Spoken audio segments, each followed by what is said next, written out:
Alright, so hello everyone, and I'd like to start off by saying thanks to Ryan here for letting me speak, and also to be introducing PostCSS today. So before we deep dive into PostCSS, I would just like to give myself a very quick introduction.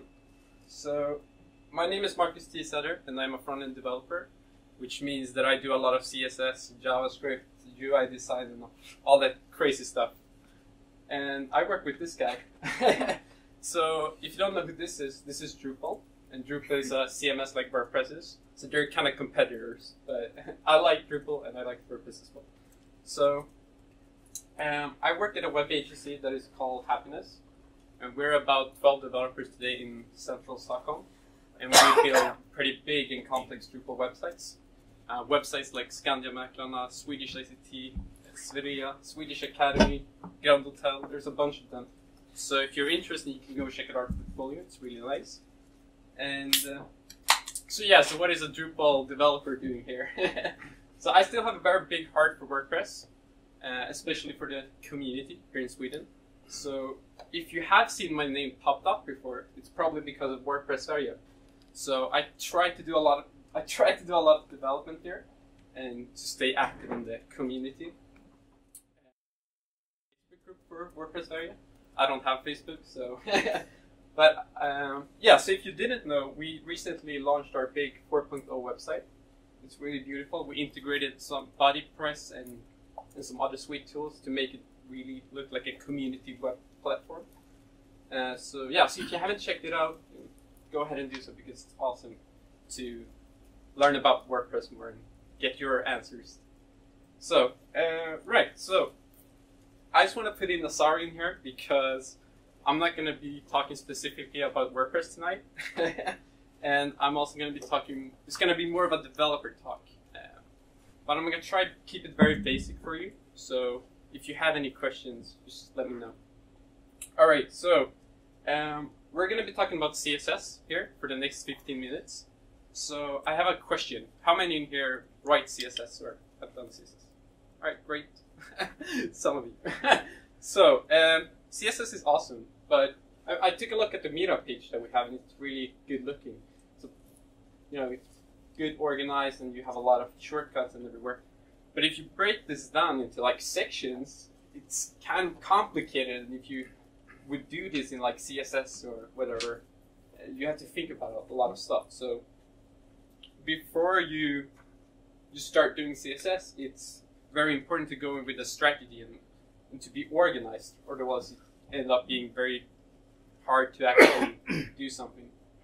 So if you haven't worked with CSS before, you probably have seen these style sheets.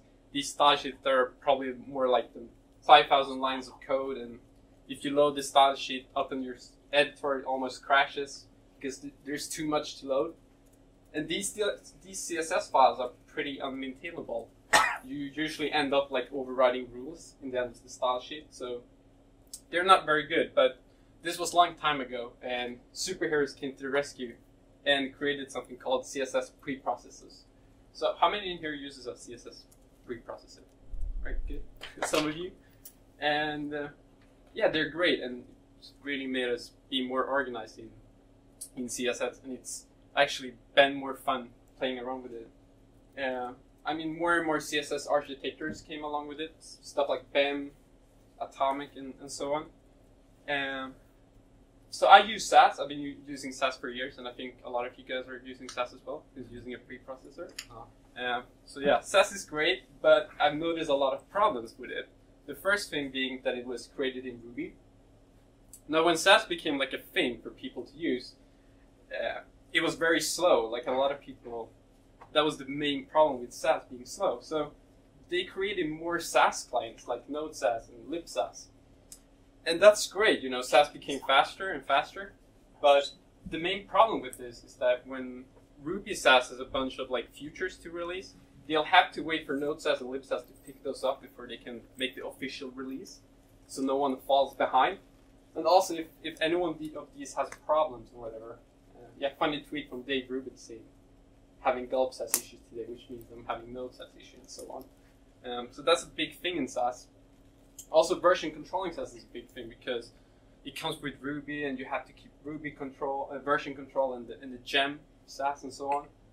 So it's a big deal. And also there are a lot of frameworks with SAS, and a lot of these frameworks are getting slightly more updated and less frequently. And I mean, like if you've done SAS, you've probably heard of Compass, and that's a way, like, it's been dropped out. A lot of people are not using it anymore.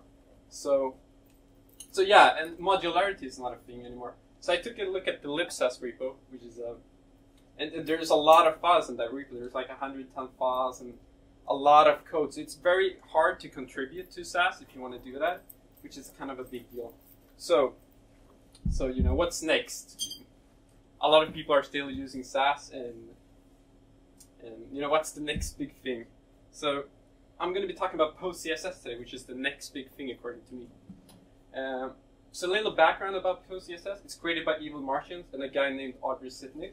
He's Russian, and he's also the founder of AutoPrefix, I think. So I've been working with Audrey for the last month, and he's great. He's a really great guy. On the left, you'll see the PostCSS logo type.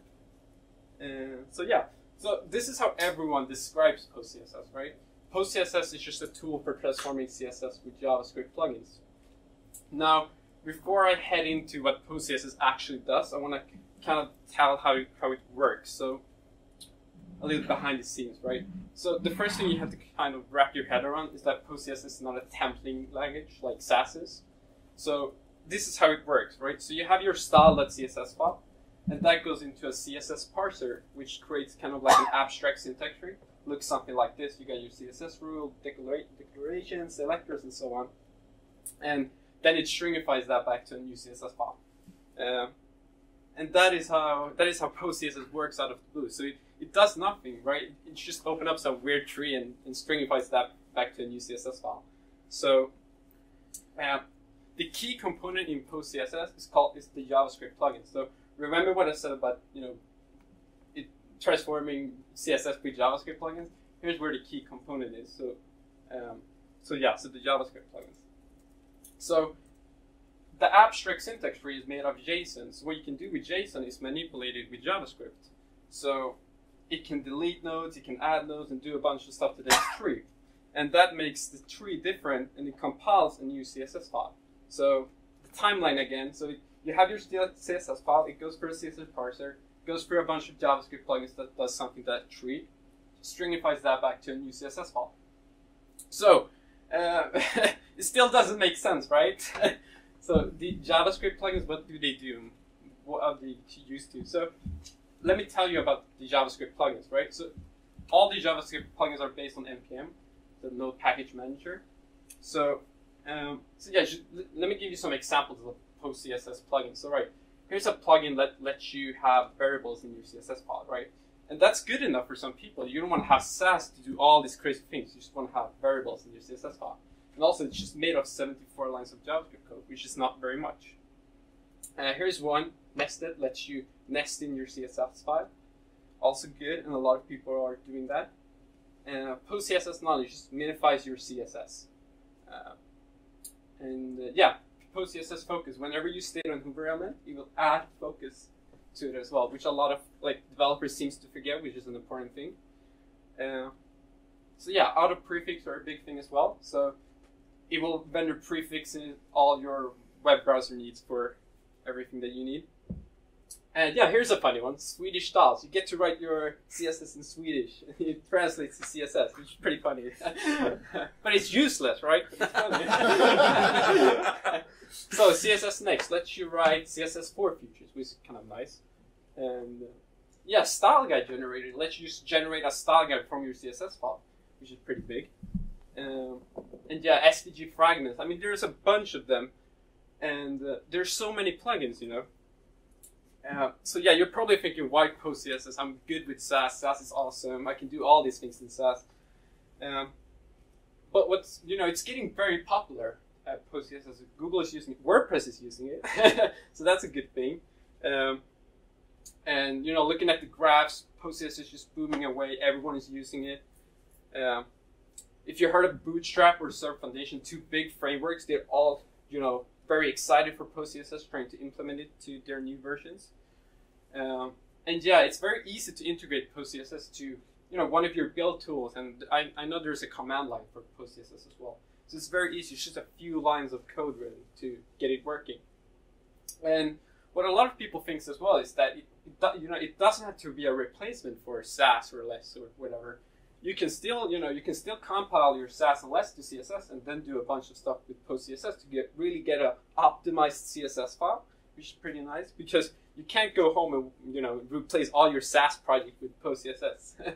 That would take a while. So you can start off like that, which is pretty nice. So what I really like about PostCSS is that you'll get to have control. You can add the plugins you need. You don't have to rely on your...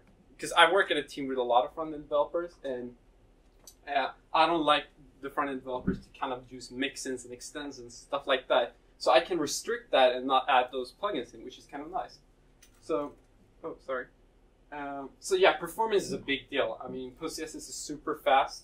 I mean, looking at SAS, they tried making SAS faster with LIBSASS. It didn't work. So yeah, it's really fast. And also it's super easy to, make your own plugin. I made mine. It took me 15 lines of JavaScript code and I was good to go. And yeah, there's a bunch of plugins, right? Everyone is writing plugins. So there's a website called postcss.parts where you can just browse a lot of plugins. And I think they're all registered on NPM as well, so you can go and check that out. So right, yeah, funny thing before I wrap this up, Audrey Sicknick, the creator of PostCSS, every year he sends like Christmas cards to everyone who has created a PostCSS plugin. So in 2014, it wasn't too many, but now there's a lot of them. So there's a lot of Christmas cards. So yeah, he's really awesome. He really takes care of the community and really wants PostCSS to get them going. So yeah, so don't take my word for this. Go ahead and try it. It's on CodePen, and you can just and I created a GitHub repository for PostCSS as well. So you can just go ahead and check that out if you're interested. And that's it for me.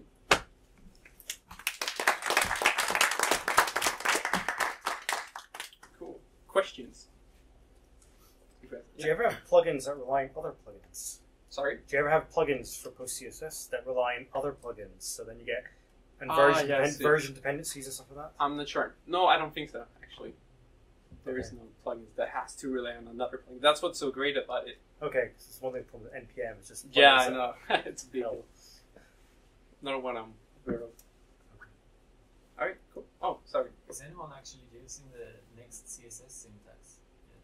Or is it too early? It's a little bit too early. Yeah. But funny thing is that there was a Chinese company, and in China there's a lot of users on Internet Explorer 5 and 4, or like 5 and 6, and they use the CSS2 syntax. So there's a plugin that converts your CSS3 into CSS2. So that's pretty nice. But no, I don't think a lot of people are using CSS4 yet. Cool. That's it for me. Thanks. Right.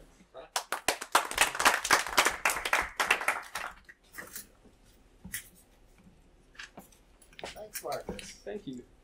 Great.